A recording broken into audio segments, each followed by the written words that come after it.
안녕하세요. 8월 27일 금요일 아침 말씀 묵상입니다. 오늘도 하나님의 말씀 앞에 나오신 성도님들을 주님의 이름으로 축복하며 함께 말씀 보시겠습니다.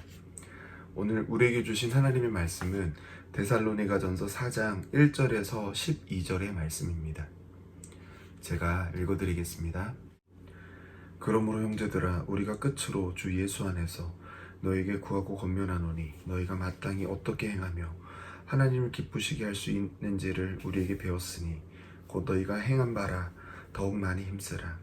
우리가 주 예수로 말미암아 너희에게 무슨 명령으로 준 것을 너희가 아느니라. 하나님의 뜻은 이것이니 너희의 거룩함이라. 곧 음란을 버리고 각각 거룩함과 존귀함으로 자기 아내에 대할 줄을 알고 하나님을 모르는 이방인과 같이 세욕을 따르지 말고 이 일의 분수를 넘어서 형제를 해하지 말라. 이는 우리가 너희에게 미리 말하고 증언한 것과 같이 이 모든 일에 주께서 신원하여 주심이라. 하나님이 우리를 부르심은 부정하게 하심이 아니요 거룩하게 하심이니 그러므로 저버리는 사람을 저버림이 아니요 너희에게 그의 성령을 주신 하나님을 저버림이라. 형제 사랑에 관하여는 너희에게 쓸 것이 없음은 너희들 자신이 하나님의 가르치심을 받아 서로 사랑함이라. 너희가 온 마게도냐 모든 형제에 대하여 과연 이것을 행하였다. 형제들아 권하노니 더욱 그렇게 행하고 또 너희에게 명한 것 같이 조용히 자기 일을 하고 너희 손으로 일하기를 힘쓰라. 이는 외인에 대하여 단정히 행하고 또한 아무 궁핍함이 없게 하려 함이라. 아멘. 오늘 함께 읽으신 말씀은 하나님을 기쁘시게 하는데 마땅히 행해야 할 일들에 대한 이야기입니다. 우리를 향한 하나님의 뜻은 거룩함이라고 이야기하고 있습니다. 거룩을 이야기할 때 우리는 깨끗한 상태나 티나 흠이 없는 상태를 생각합니다. 하지만 그것만으로 성경이 이야기하는 거룩을 이야기는 부족합니다. 성경에서의 거룩은 오직 하나님 한 분만 거룩하신 분이라고 이야기하고 있습니다. 그런데 그런 거룩을 우리에게 요구하신다는 것, 예수 그리스도의 장성한 분량에 이르기를 바라신다는 말과 같은 말입니다. 세상과 구별되고 하나님께 참여하는 하나님의 백성이 되기를 하나님은 바라신다는 겁니다.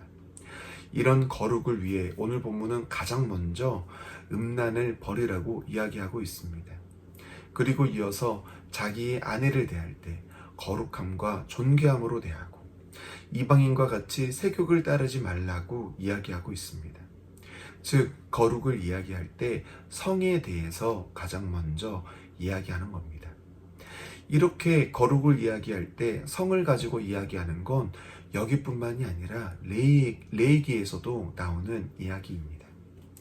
왜 성경은 거룩을 이야기할 때 성을 가지고 이야기하는 걸까요? 그건 성은 우리의 몸과 직접적으로 연결되어 있기 때문입니다. 성적인 일은 몸에 영향을 주는 것이기 때문에 거룩을 이야기할 때 성을 통해서 일러주시는 겁니다. 하나님을 거룩을 쫓아가는 데 있어서 우리가 가장 먼저 주의해야 할 것은 우리의 몸을 지켜야 한다는 것입니다. 우리는 몸에 영향을 받는 존재입니다. 그 누구도 몸과 떨어져 생각하고 판단할 수 없습니다. 우리는 우리의 몸이 어디에 있고 무엇을 경험했느냐에 우리의 생각과 마인드가 결정됩니다. 그래서 성경은 이렇게 거룩을 이야기할 때 가장 먼저 몸의 문제를 다루며 너희의 몸을 하나님의 백성다운 거룩한 몸으로 너희의 몸을 지키라고 이야기하시는 겁니다.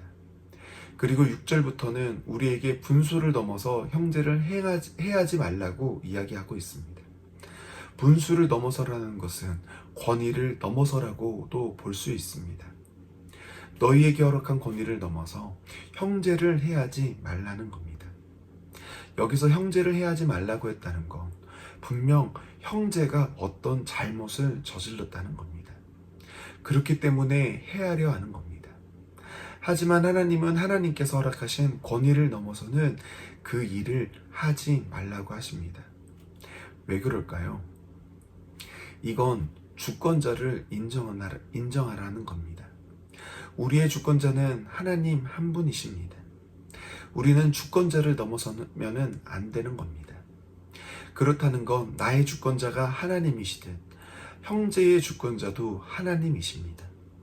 그렇다면 공동체 안에서 잘못을 했을 때 공동체를 위해 잘못에 대한 대가를 치르게 해야 하지만 꼭 우리가 주권자가 있음을 기억해서 형제를 해하는 데까지는 가지 말라는 겁니다.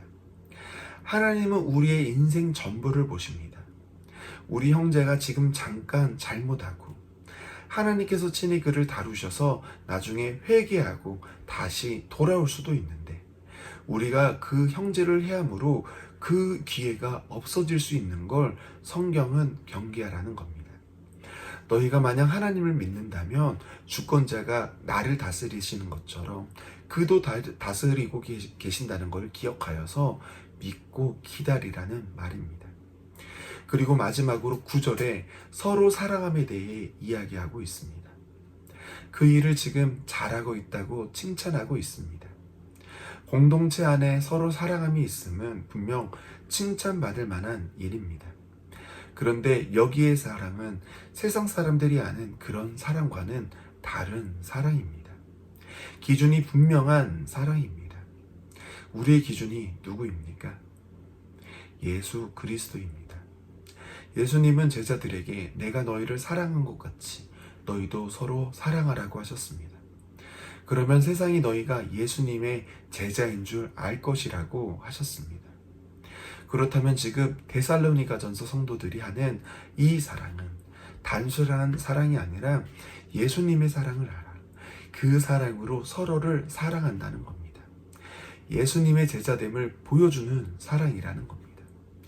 예수님은 우리가 거룩을 닮아가는 모델이 되어주셨습니다.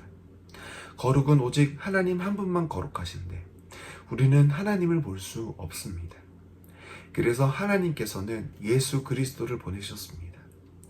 그러면서 우리는 예수님을 통해서 하나님을 알고 예수님을 따라 거룩을 닮아가면서 하나님을 닮아가야 하는 것입니다.